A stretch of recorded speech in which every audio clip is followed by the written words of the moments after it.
This is going to be a twin flame, divine partnership read for the full moon in Libra, March 31st, 2018.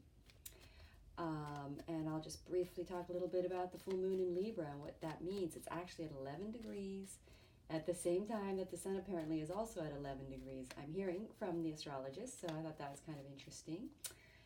And what else? Well, you know, the full moon is always the power of revelation and becoming aware of something and clarity and knowing.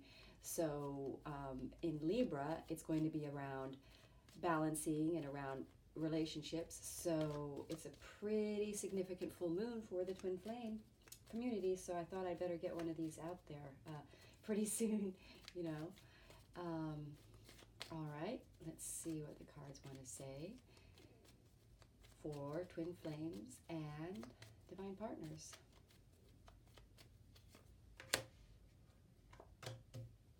Get the Page of Cups. We get the Three of Cups, which represents emotions. We get the Tower, which represents change, rapid destructive forces. You know, it's funny because the astrologists are kind of talking a lot about Mars squaring Capricorn. I don't really understand astrology obviously that deeply yet, but I'm studying it, so I'm learning a lot about it. Anyway, so the astrology reports right now are pretty how should we, stressful. That's the word they use, stressful. So the cards are kind of agreeing with that. So let's have a look and see what that's going to be about. I've learned to not be afraid of the darker cards. They're just, you know, it's nature to have things shift and change, and death and life and renewal. And this is spring. Actually, the astrological new year technically begins in Aries, which is spring, which is all about rebirth. And so the old is going to die away, and the new is going to come up. So that's why these cards probably are coming up. So it's part of nature to have, you know, death and rebirth. We all know that. Ooh, a Lover's card. That's pretty cool. I'm just going to check and make sure we're in here. Okay, good. All right. So, oh, what am I going to say about this here? It looks like there's going to be some, see, there's the outcome. So if the Libra full moon is going to reveal imbalances in the relationship, it's so that we can either take it to the next level, because those imbalances are what's causing the relationship an inability to progress. So the Libra full moon will reveal that which is blocking the ability for the relationship to be balanced and progress in balance. So what's going to happen here? Let's have a look. There's going to be, well, we've got the Page of Cups, which represents sort of a vulnerable a communication, revealing a vulnerability, a truth, honesty. It can sometimes be poetry, it can be expression, and now we get the heart space underneath it, and we get the Page of Pentacles in the heart space right underneath it. I like to try to teach as I show, because I do workshops and I teach as I read for people. And if you're interested in joining, just email me, and I'll put my email on the link below. Anyway, so the Page of Pentacles represents a brand new, fresh, new start in the material, or it could also mean a financial idea. But this is coming from the heart space. So this is an idea or an offering or a financial material sort of, you know, manifestation of a sort of new beginning in the relationship, something based in the heart. There's still a lot of attraction there, and sort of a knowledge and awareness from both twins. I think that there's a lot of attraction still there. So I don't know if I'm reading for the masculine or feminine yet. That's going to start to become clear. I'm just going to kind of read through the general message of this read and see sort of which of the energies we're kind of leaning more towards in this dynamic. However, I will say, I think that really there's a lot of balance going on between both twins. I almost feel like both twins are going through the same thing, very similar things. So there is sort of knowledge of a continuing, also a financially abundant potential and there's in the unification of this. See, we get these cups and we get the Three of Cups. We get the Page of Cups, the Three of Cups, which represents.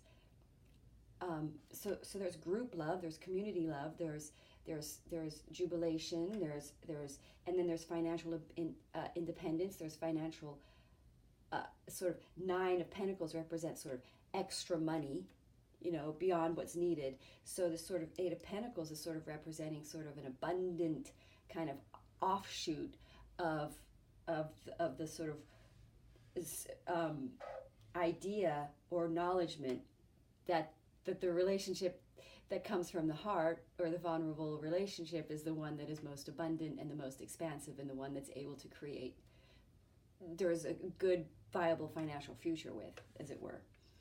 So, which is enabling there to be sort of strong forward movement. So the Chariot comes, and it is landing in my divine section of the read. So the Chariot's coming forward with force, empowered by the divine. You see, the universe is behind this man in the Chariot, and he's got feminine and masculine. He's balanced. This person in this Chariot is balanced. It could be a woman. Oh, I think it's a man. But anyway, see, this person has the universe empowering this person, coming forward, strong, but it's not a very fast-moving energy, but it is a stable, steady, progressive forward movement towards the divinely inspired or united lovers. That is God represents the sun in astrology, and it also represents the sun in ancient Greeks. In a lot of ancient sort of philosophies, they use the sun to symbolize God, and so this in tarot we see the sun a lot, and then you see sort of the heavens kind of coming underneath it. So you've got the gods behind. So you got the higher dimensions, so you have the sun as the highest dimension, and then you have the energy of the sun coming down, empowering unification via the heavens, via the other dimensions. So it's sort of like coming down from the higher dimensions into unification, if that makes any sense. And so then we get the Three of Cups, which is signifying knowledge. So this communication that's coming from the heart, this honest truth communication, is going to inspire celebration and just joyous feelings, which is going to sort of, now in this case, let's talk about the Tower. In this case, I'm going to put a clarifying card on that. I mean, who knows? It's going to be tough, because it could either end, so like if you're not really in your divine partner, if this is not really a divine partner, then it a supported from the heavens partnership, it's probably going to dissolve. So any third parties that are not heavenly supported are going to come crashing down, but as well as any kind of sort of well, we get the Seven of Cups down there, so I'm going to say, and that's relating to the cups of the Three of Cups, so it's possible that any other ideas of other relationships or other people are just simply a superficial kind of anything other than what is soul and heavenly supported, that is also obviously financially abundant, is going to be something that is rooted in superficial, how should we say, qualities, or not soul heavenly supported, but materially from the perspective of the ground and from the materials perspective, rather than from the heaven perspective, if that makes sense. So let's talk a little bit about this then. If it's not a third party member, if we are talking about information that brings celebratory news, that's going to tower the ending. So it's going to tower and kill off the fears and the negative thinking. So in other words, it's going to sort of be like the last burn off of the negativity that's there, that's preventing union. Because after we get the burn off, because the tower is like a fire, so in the Libra full moon, there's going to be revelations of imbalances that are the divine wants you to see. This is supported by the divine. So whatever tower happens is divinely supported in order to end the negativity that is preventing union. So let's see. Support, universal support. So this is all happening via you. So whatever tower, whatever ending, whatever relationship that's ending for you right now, whatever's falling apart and falling away is part of the dead. It's last year. It's the last astrological year. It's because we are really in a very powerful, energetic, in the time of history, we're changing. Not only are we changing seasons, but we're like changing eras, So we're going through season changing, era changing, and so that's a lot of shifting going on in how we operate in the world now. We're going to operate much more from a place of heart-centeredness, which is a huge shift. Where, as a society on the whole, we've been operating mostly from our mental and mind energy and making, mental sort of perceptions and decisions and choices and planning, rather than based on a sort of earth as reality mentality, rather than realizing that our reality is manifested from above. So now we're making that shift into knowledge of shifting our reality via our heart space, creating a different reality that way. So what came out, that's pretty fun. We've got, let's see, love, exhausted, consideration, and laughter. This is a fun deck my friend Borbala Argh created, and I've started using it for fun because sometimes it's just great to have words in there too.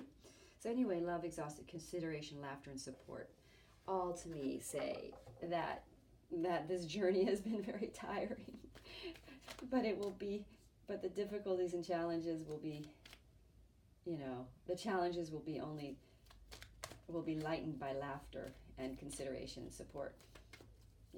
A divine unconditional love relationship is always is always supported, and there's always a lot of laughter in it. And what's exhausting about these divine relationships is the resistance that both partners usually mirror in each other, and it causes a lot of exhaustion. So it looks to me like the outcome is fully open-hearted. Oh my God, and the star. Fully open-hearted movement forward towards each other, towards the dual energies.